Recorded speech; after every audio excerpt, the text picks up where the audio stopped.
if you're familiar with e-bikes, I think you kind of need to throw out everything you're used to, everything you know about how a traditional e-bike performs. High five. Boom. Oh, we missed. It's holding me at 17. I'm not going to say I'm getting no assist, but this is the LIVALL PikaBoost 2 Lite Edition, and at $329, it might be the cheapest way to get yourself on an e-bike. That is, of course, assuming you already have a bike. Welcome back to eBike Escape. My name is Ryan. The sheer simplicity of this unit really intrigued me. Simply attach it to the seat post of your bike and you're good to go. So in this video, I'll delve into the reality of a friction drive unit like this one. What are the pros? What are the considerations? Because let's be real, at $329, there have to be some, right? So let's get this thing unboxed, and then of course I'll take it for a ride and talk about the various use cases, where perhaps I think it shines and maybe where it falters. We'll see. But either way, at the end of this video, you'll have a good idea if a conversion kit like this is for you or not. Let's get started. Here we go. Branded foam. Looks like they give you a tool for install. That's nice. Some kind of mounting plate. Quick guide. All right, this looks like the seat post mount. We'll see how easy this is to install. USB-C charger. That's nice to see. Don't need a special charger. And then we have the motor and battery all in one. Pretty darn simple. So you're looking at a 150 watt-hour battery, a 500 watt motor, though I'm going to assume there's going to be some energy loss with the friction drive. We'll see though. 500 watts is a bold claim. They claim a 15 mile per hour top speed. We'll be testing that out, of course. On the higher end version, you do get a 20 mile per hour top speed, and they also claim a 31 mile range. It has a rear light, which is a nice touch, and the entire unit is IPX5 rated. Power button on the back. There's that light, pretty difficult to see during the day. And then you have the USB-C charger port. That's pretty much it. You can remove the battery. That's kind of cool. There is a USB-C charger port here as well. Little tab to remove. So it's a 7.2 amp hour capacity. And I guess I assumed that the battery wouldn't be removable, but that's a nice bonus because you can buy additional packs then. We'll put it back in. Cover snaps into place. All right, let's get this thing installed. So one of the nice things is the security bolt, so someone can't easily steal your motor. I don't know if it's the bolts or this tool, but not the easiest to get the tool slammed into these bolts. Could be the paint as well. I'm going to say it's the tool because I have my own T30 security bit here, and this is much easier. All right, now the fun part. Put that on there. The instructions tell me to make sure the tires are aligned. With these tires, it's almost ideal. They are hugging each other very nicely. The instructions say to calibrate via the app, so I'm going to do that. We got a PikaBoost. All right, I'll turn it on here. There we go, connected. That was actually pretty darn easy. All right, this is actually pretty cool. So let's get a close up here.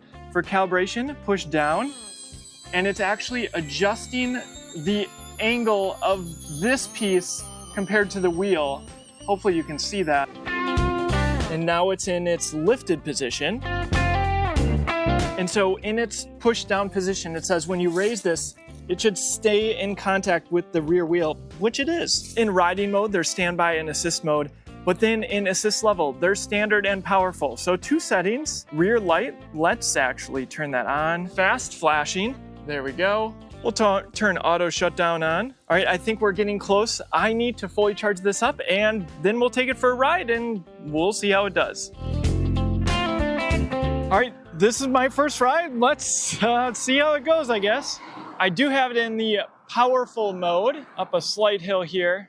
Okay, getting some assist. I can hear it a little bit over the traffic noise. And if I stop pedaling, it's still giving me power. And so what is super interesting is it's kind of like a throttle, because if I stop pedaling, the motor is still giving me power. Though as it gets more resistance, it seems like it then backs off.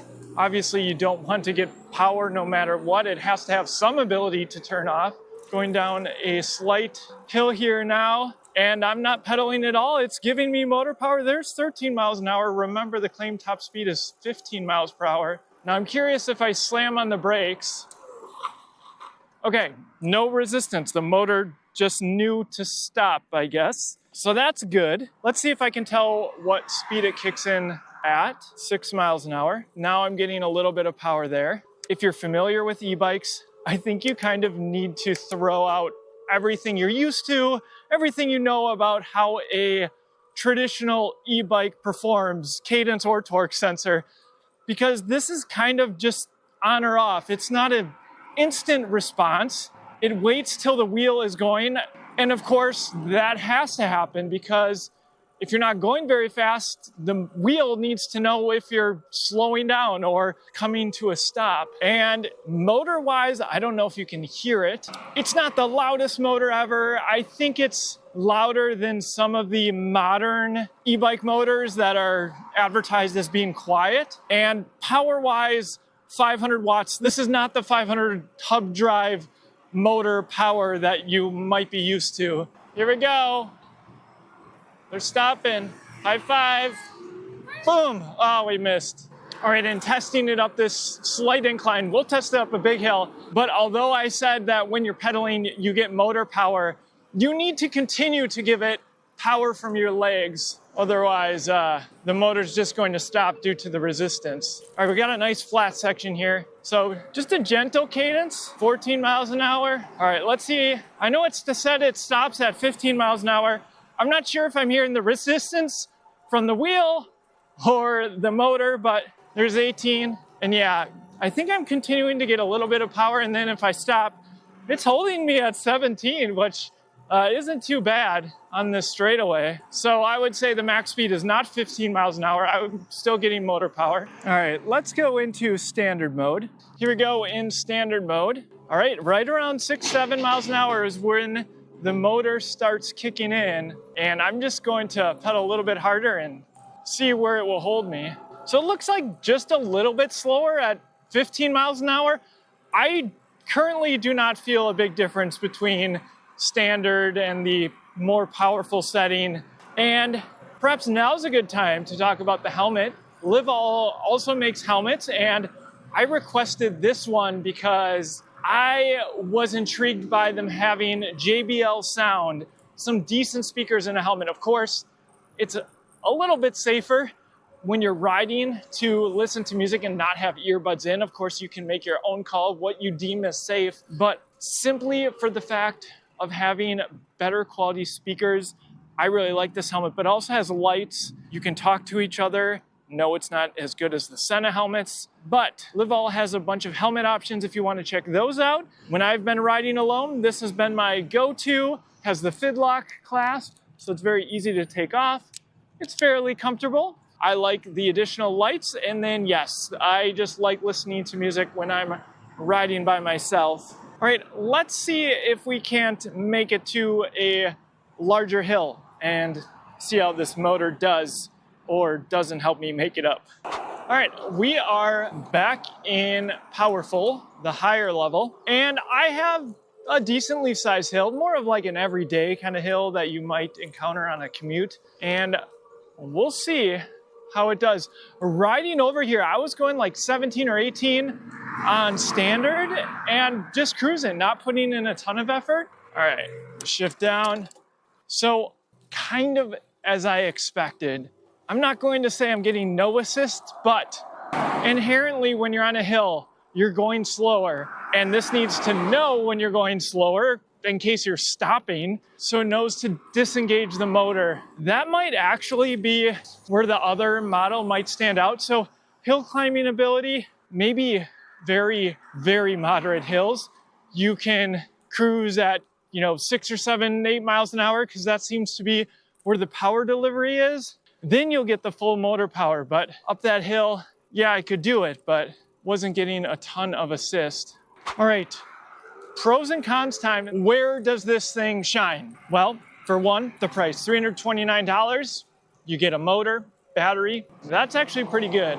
And while this is obviously an add-on motor situation, install is actually pretty good, assuming you have a decent tool.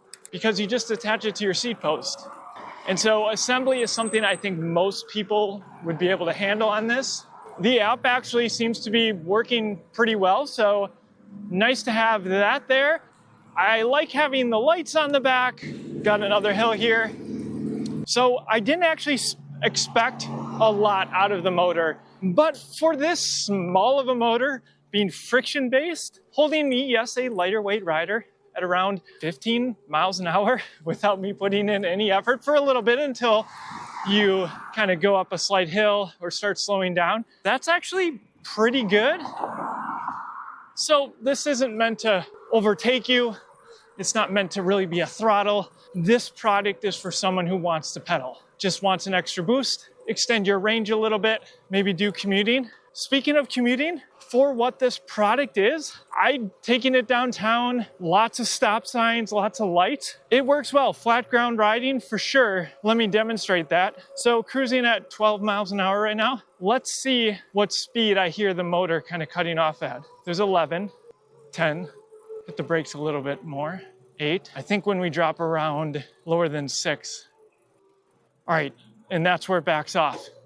So next, the considerations. I wish it was easier to remove the device from the back wheel. I know you can lift it up. I just wish it was a quick release. It was really easy to calibrate it, and clearly you could lift it out of the way. But I imagine some people who maybe do non-assisted riding on a gravel bike on the weekend, they might want to pop the motor off, and that might get annoying to have to do it. Of course, a kit like this assumes that you already have a bike. So if you have to buy a bike and this, you might as well buy a budget e-bike, maybe. And yes, I talked about the benefits of how the pedal assist feels, but also like it's not a torque sensor. It's more like a cadence sensor, because as long as you're pedaling at a certain speed, it gives you motor power.